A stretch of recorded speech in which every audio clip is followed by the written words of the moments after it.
नमस्कार दोस्तों, आज की सच्ची घटना उत्तर प्रदेश के मुरादाबाद जिले की है।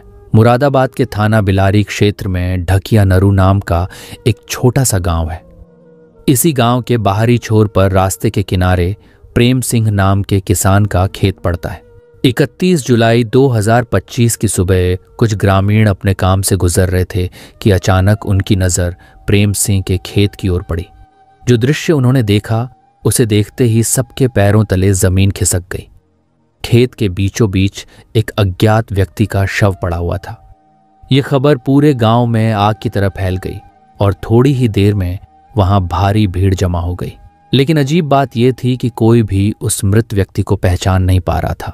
इसी बीच ग्राम प्रधान मनोहर सिंह ने तुरंत पुलिस को सूचना दी। खबर मिलते ही कोतवाल मोहित कुमार मलिक अपनी टीम और फोरेंसिक विशेषज्ञों के साथ मौके पर पहुंच गए। उन्होंने पूरे क्षेत्र को घेर कर सावधानी से जांच शुरू की।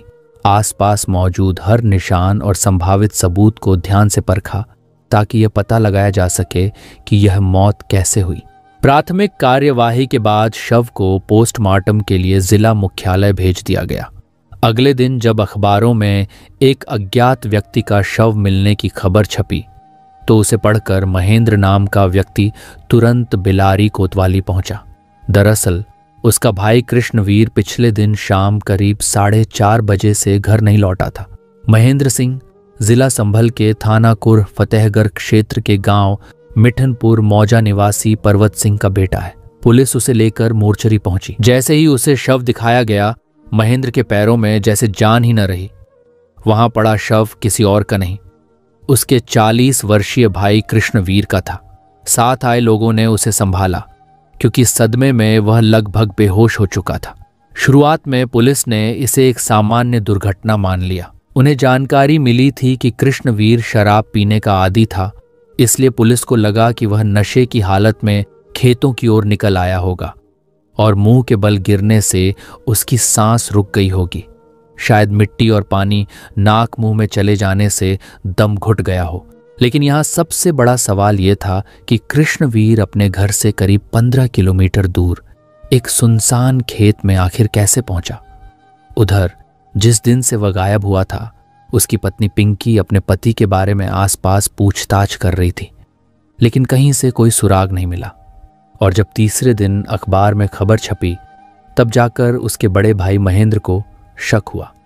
12 अगस्त 2025 को इस मामले की रिपोर्ट कोतवाली में दर्ज कराई गई। महेंद्र ने बताया कि वे लोग कृष्णवीर की मृत्यु के बाद उसके अंतिम संस्कार और धार्मिक कर्म कांडों में व्यस्त थे, इसलिए रिपोर्ट दर्ज कराने में 12 दिन की देरी हो गई। जब पुलिस ने कृष्णवीर की पत्नी पिंकी से पूछताछ की तो उसने वही पुरानी बात दोहराई कि उसका पति शराब पीता था और नशे में कहीं गिर गया होगा।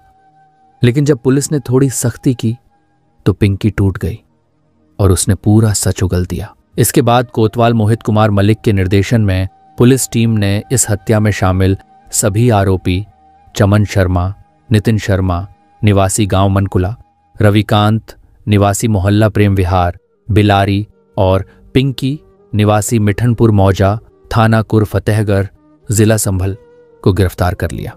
पूछताछ के बाद जो कहानी सामने आई वह हैरान कर देने वाली थी, दर्दनाक, शर्मनाक और दिल दहला देने वाली। तो आइए दोस्तों, अब इस अपराध की पूरी कहानी को विस्तार से जानते हैं। लगभग 13 किलोमीटर की दूरी पर एक छोटा सा गांव है, मिठनपुर मौजा। ये गांव थाना कुर फतेहगढ़ क्षेत्र में आता है। मिठनपुर मौजा में रहने वाले पर्वत सिंह के परिवार में 3 बेटे और एक बेटी थे। सबसे बड़ा बेटा सतपाल सिंह, उसके बाद महेंद्र सिंह और सबसे छोटा किशनवीर उर्फ राशिपाल था। गांव में ज्यादातर लोग यादव समुदाय से संबंध रखते हैं। किशनवीर की हत्या से करीब 27 दिन पहले ही सबसे बड़े भाई सतपाल की मृत्यु हो गई थी। वे काफी समय से बीमार थे। माँ बाप भी पहले ही गुजर चुके थे। दूसरे नंबर के भाई महेंद्र की अभी शादी नहीं हुई थी। महेंद्र और किशनवीर के मकान एक ही आंगन में जुड़े हुए थे, जबकि सतपाल का घर बगल में था। इनके पास खेती की उतनी जमीन नहीं थी कि उससे परिवार का पूरा गुजर हो सके। तीनों भाइयों के पास मिलाकर करीब 8 से 9 बीघा जमीन थी, जिससे मुश्किल से खर्च चलता था। इसी वजह से ये लोग खेती के साथ साथ मजदूरी भी करते थे। बड़े भाई सतपाल की शादी हो चुकी थी और किस्मत से पिता पर्वत सिंह अपनी बेटी की शादी अपने जीवन काल में ही कर गए थे। इसी बीच इस परिवार की कहानी में एक युवती की एंट्री हुई, पिंकी। पिंकी की शादी कुछ महीने पहले ही बड़े धूमधाम से हुई थी, लेकिन किसी वजह से वह अपने ससुराल से भागकर निकल आई थी। भागने के बाद उसका संपर्क किशनवीर के बहनोई रघुवीर से हो गया, जो पेशे से ट्रक ड्राइवर था। पिंकी ने साफ कह दिया था कि वह न अपने ससुराल जाएगी न मायके, क्योंकि दोनों जगह उसे खतरा महसूस होता था। रघुवीर का खुद का परिवार था और वह नहीं चाहता था कि किसी अनजान महिला को घर लाकर अपने परिवार में झगड़ा खड़ा करे, लेकिन पिंकी की मजबूरी देखकर वह उसे सड़क पर भी नहीं छोड़ सकता था। असल में पिंकी का ससुराल उसके लिए किसी नरक से कम नहीं था। शादी के बाद रोज रोज की तानाकशी, झगड़े और आरोपों ने उसका मन तोड़ दिया था। जब हालात असहनीय हो गए तो एक रात वह चुपके से घर से निकल आई, डरी हुई, टूटी हुई और बिल्कुल अकेली। अंधेरी सड़क पर भटकते हुए उसकी मुलाकात रघुवीर से हुई। रघुवीर ने उसकी हालत देखी और उसे अपने साथ ले गया।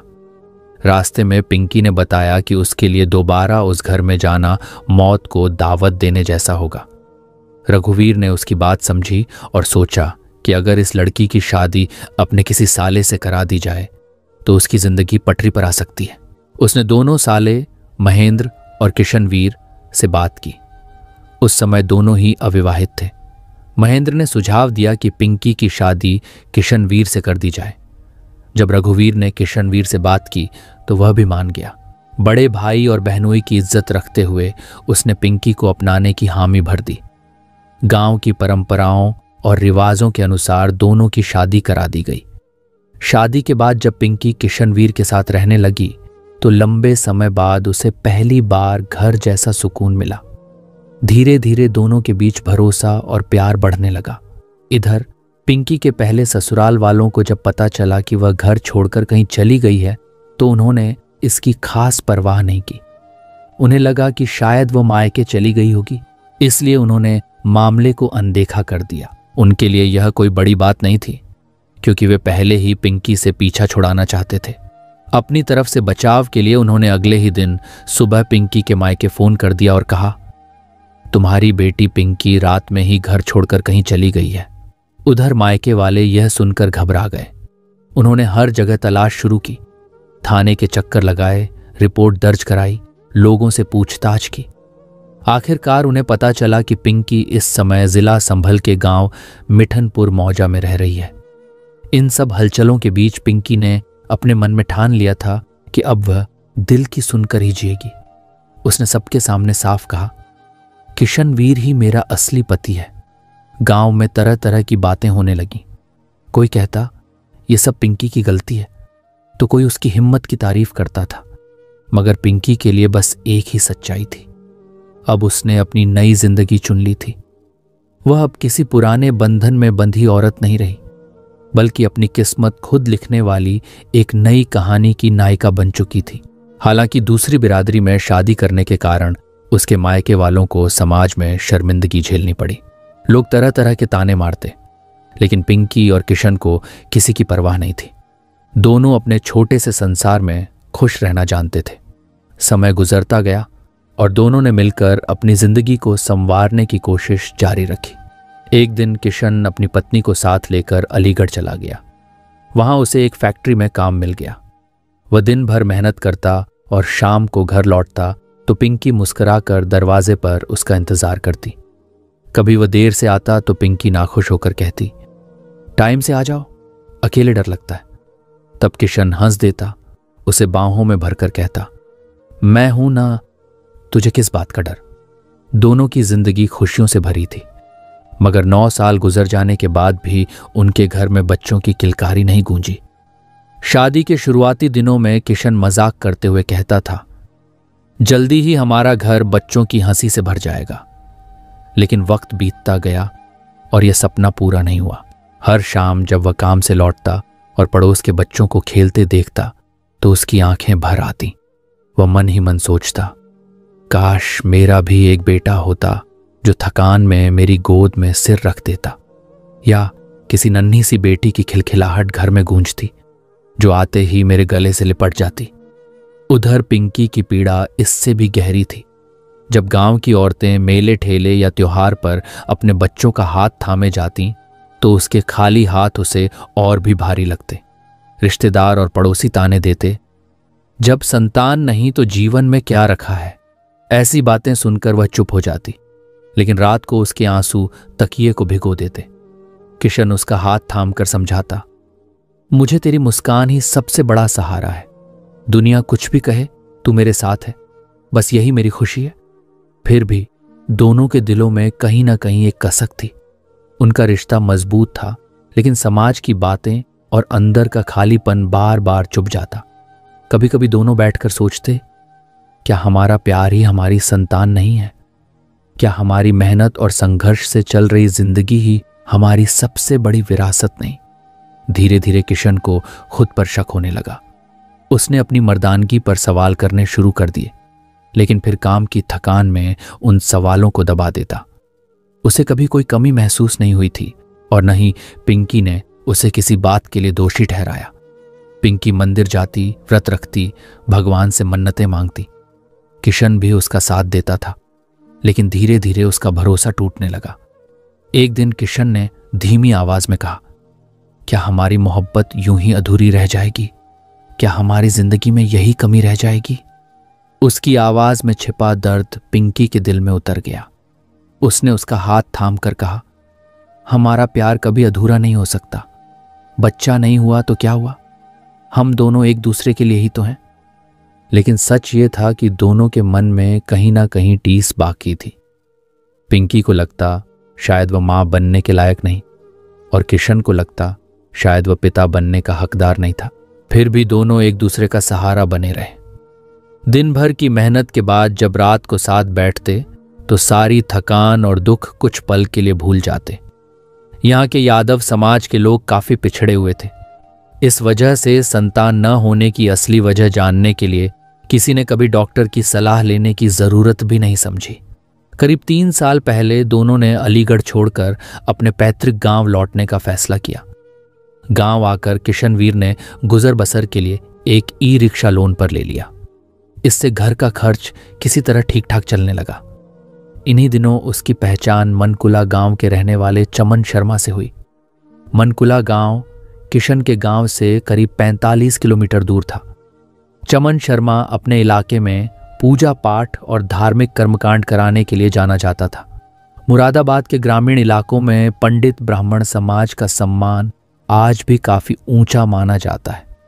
उनकी भूमिका केवल पूजा करवाने तक सीमित नहीं रहती। वे सामाजिक सलाह, झगड़े सुलझाने और सांस्कृतिक कामों में भी अहम होते हैं। पहले के समय में ब्राह्मणों को अनाज, धान, सब्जी और कपड़े दक्षिणा में मिलते थे, लेकिन धीरे धीरे लोग नकद दक्षिणा देने लगे। इसके बावजूद गांवों में उनका प्रभाव अभी भी पहले जैसा ही है। ऐसे ही माहौल में 50 वर्षीय चमन शर्मा का किशनवीर के घर आना जाना शुरू हो गया। चमन के 3 भाई थे, उसका विवाह हो चुका था और एक बेटा भी था। दुनियादारी में वह काफी चालाक और महीन दिमाग वाला आदमी था। वह जब भी किशन के घर आता तो कुछ न कुछ सामान साथ लेकर आता। पिंकी उसे आदर से बैठाती और भोजन कराती। एक दिन चमन पनीर, मसाले और कुछ जरूरी चीजें लाया। उस थैले में एक शराब की बोतल भी थी। उसने बोतल निकालते हुए मुस्कुराकर कहा, लो भाभी, आज बढ़िया पनीर बनाना और जरा 2 गिलास भी दे देना। वह खुद ही गिलास में पैक बनाने लगा। किशन ने मना किया, मैं शराब नहीं पीता, बस किसी खास मौके पर थोड़ा बहुत। इस पर चमन ने दोस्ती का हवाला दिया और आखिरकार किशन मान गया। थोड़ी देर में दोनों नशे में ढीले पड़ गए। खाना आया तो दोनों ने साथ बैठकर खाया। अगले दिन फिर मुलाकात हुई। किशन ने पिछली रात के खाने पीने के लिए चमन का धन्यवाद किया तो चमन मुस्कुराया, अरे दोस्ती किस दिन काम आएगी, और सुन, मैं तेरे दुख दर्द का इलाज भी लेकर आया हूं। किशन हैरान हुआ, कौन सा इलाज? यहीं से चमन ने अपनी चाल चलना शुरू कर दिया। उसने पिंकी की ओर देखकर कहा, भाभी को बच्चा ना होने की चिंता है ना? मेरे पास ऐसा उपाय है जिससे संतान न होने वाले दंपत्ति भी माता पिता बन सकते हैं।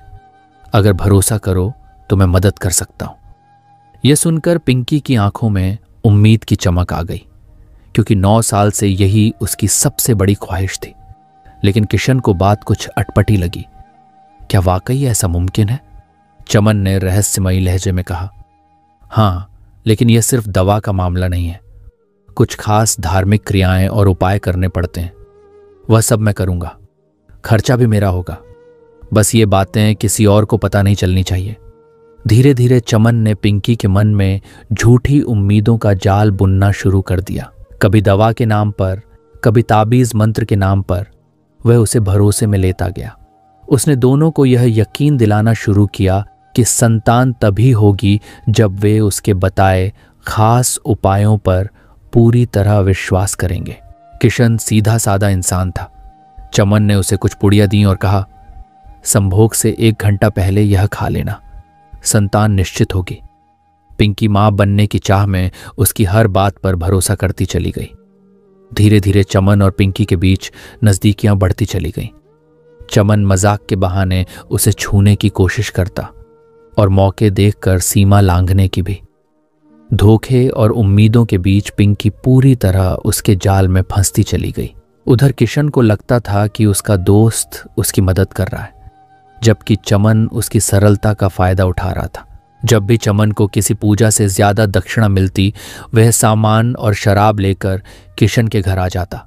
एक दिन वह पहले से ज्यादा खाने पीने का सामान लेकर आया। उस दिन उसने किशन को ज्यादा शराब पिलाई और मौका मिलते ही उसने नशे की गोलियों का पाउडर उसके गिलास में मिला दिया। कुछ ही देर में किशन बेसुध होकर चारपाई पर गिर गया। इसके बाद चमन ने पिंकी को आवाज दी। वह जानता था कि अब किशन को होश नहीं आने वाला। पिंकी घबरा गई। ये क्या कर रहे हो? वो देख लेंगे, चमन ने हंसते हुए कहा। उसका पूरा इंतजाम कर दिया है, सुबह से पहले होश नहीं आएगा। इसके बाद उसने पिंकी को फंसाकर उसके साथ जबरदस्ती नजदीकियां बढ़ाई। उस रात जो भी हुआ वह पिंकी की कमजोरी और चमन की चालाकी का परिणामी अपराध था। लेकिन उस वक्त पिंकी छल और लालच के बीच सब समझ नहीं पाई। उसकी आंखों में उसे उपचार की उम्मीद दिखाई देने लगी और चमन ने इसी उम्मीद का सबसे ज्यादा गलत फायदा उठाया। कई दिनों से पिंकी को महसूस हो रहा था कि चमन अब सिर्फ उसके पति का दोस्त नहीं रहा, उसके दिल में भी चमन की एक खास जगह बन चुकी है। एक शाम चमन ने धीमे से कहा, पिंकी, तुम जानती हो कि मैं तुम्हें कितनी चाहत से देखता हूं। आज किस्मत ने हमें ऐसा मौका दिया है कि अगर तुम चाहो तो ये रात सिर्फ हमारी हो सकती है। पिंकी कुछ पल चुप रही। उसके चेहरे पर हल्की सी मुस्कान उभरी। देवर जी, शायद किस्मत ने ही यह अवसर हमारे लिए रखा था। अब मैं भी अपने दिल की बात और नहीं रोक सकती, उसने कहा।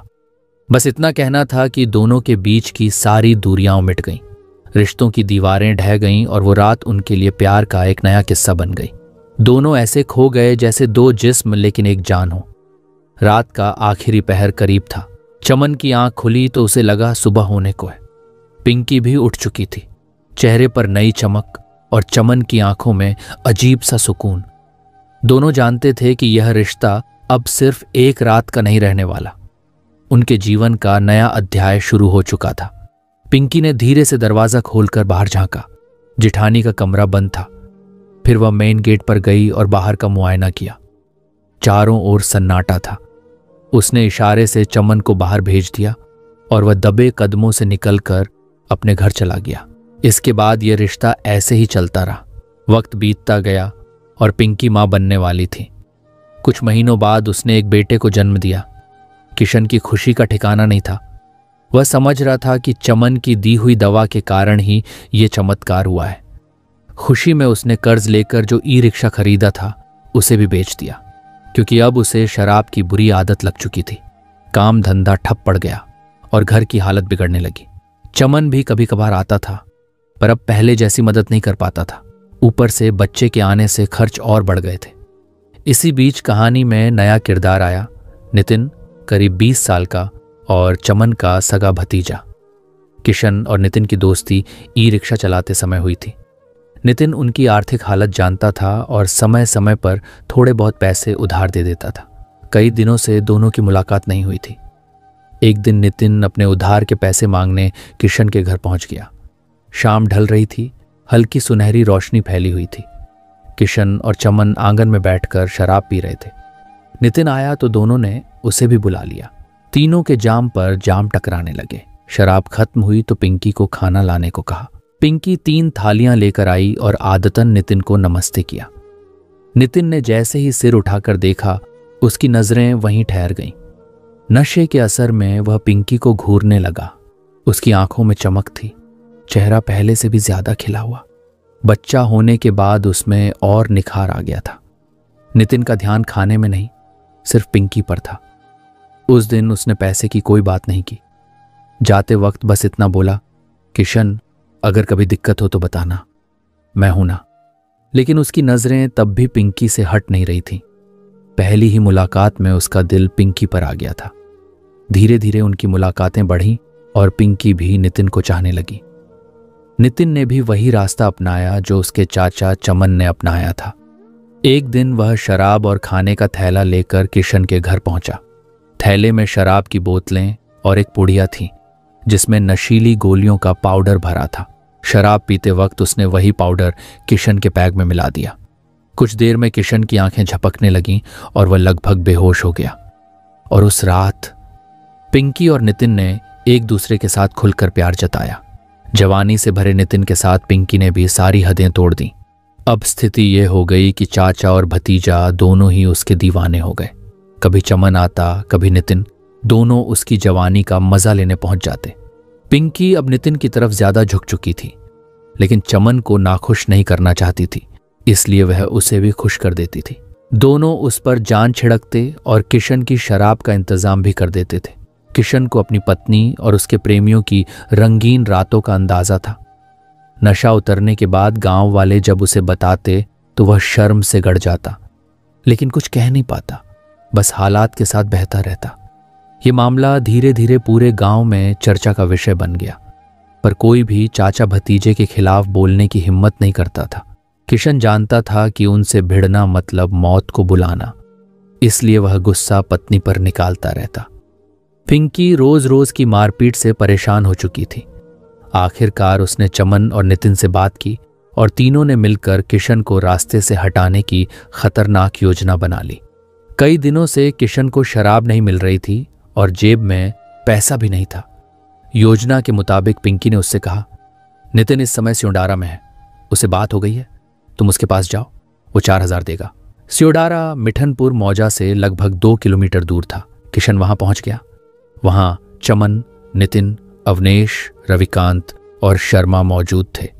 पास ही शराब की दुकान थी। नितिन वहां से 2 बोतल शराब खरीद लाया और 5 लोग एकांत में जाकर बैठ गए। किशन ने नितिन से कहा, पिंकी ने पैसे लेने के लिए भेजा है। नितिन बोला, हाँ पता है, पहले एक पैग ले लें फिर देते हैं। योजना के मुताबिक सबने मिलकर किशन को जमकर शराब पिलाई। किशन नशे में इतना चूर हो गया कि अपने पैरों पर खड़ा भी नहीं हो पा रहा था। तीनों ने उसे उठाकर बाइक पर बैठाया। नितिन पीछे बैठकर किशन को संभालने लगा। बाकी दोनों लोग बाइक के पीछे पीछे पैदल चल दिए। अंधेरा पूरी तरह फैल चुका था। लगभग 15 किलोमीटर दूर ढकिया नरू गांव पहुंचने पर उन्हें एक धान का खेत दिखा जिसमें पानी भरा था। जगह बिल्कुल सुनसान थी। उस वक्त वहां से कोई आता जाता भी नहीं था। योजना के तहत उन्होंने किशन को बाइक से उतारा, उसे खींचकर खेत के बीच में ले गए और औंधे मुंह जमीन पर पटक दिया। वे तीनों उसके ऊपर खड़े हो गए। किशन छटपटाता रहा, हाथ पांव मारता रहा, लेकिन जब तक उसकी सांस पूरी तरह बंद नहीं हो गई वे उसके ऊपर खड़े रहे। किशन की मौत होते ही तीनों घबराकर भाग निकले। उधर पिंकी शुरू से ही मोबाइल पर पूरी जानकारी ले रही थी। नितिन लगातार उसे अपडेट दे रहा था और जैसे ही किशन की सांसें थम गईं, नितिन ने पिंकी को मैसेज किया, रास्ते का कांटा हट गया है। जब पुलिस ने सभी आरोपियों से सख्ती से पूछताछ की तो 11 घंटे के अंदर पूरा राज खुल गया। पुलिस ने 5 को गिरफ्तार करके अदालत में पेश किया, जहां से उन्हें जेल भेज दिया गया। इसी मामले में एक और आरोपी अवनीश कुमार, निवासी ग्राम रमपुरा, थाना सोनकपुर, जिला मुरादाबाद को पुलिस ने 14 सितंबर 2025 को गिरफ्तार किया और अदालत में पेश कर न्यायिक हिरासत में भेज दिया। दोस्तों, इस अपराध की कहानी सुनाने का उद्देश्य किसी की भावनाओं को ठेस पहुंचाना नहीं है। इसका मकसद सिर्फ आपको जागरूक करना और सावधान करना है। इस घटना पर आपके क्या विचार हैं, कमेंट करके ज़रूर बताएं। आप किस शहर से ये वीडियो देख रहे हैं वो भी लिखिए। अगर आपको हमारी मेहनत पसंद आई हो तो वीडियो को लाइक करें, चैनल को सब्सक्राइब करें। मिलते हैं एक और नई वीडियो के साथ।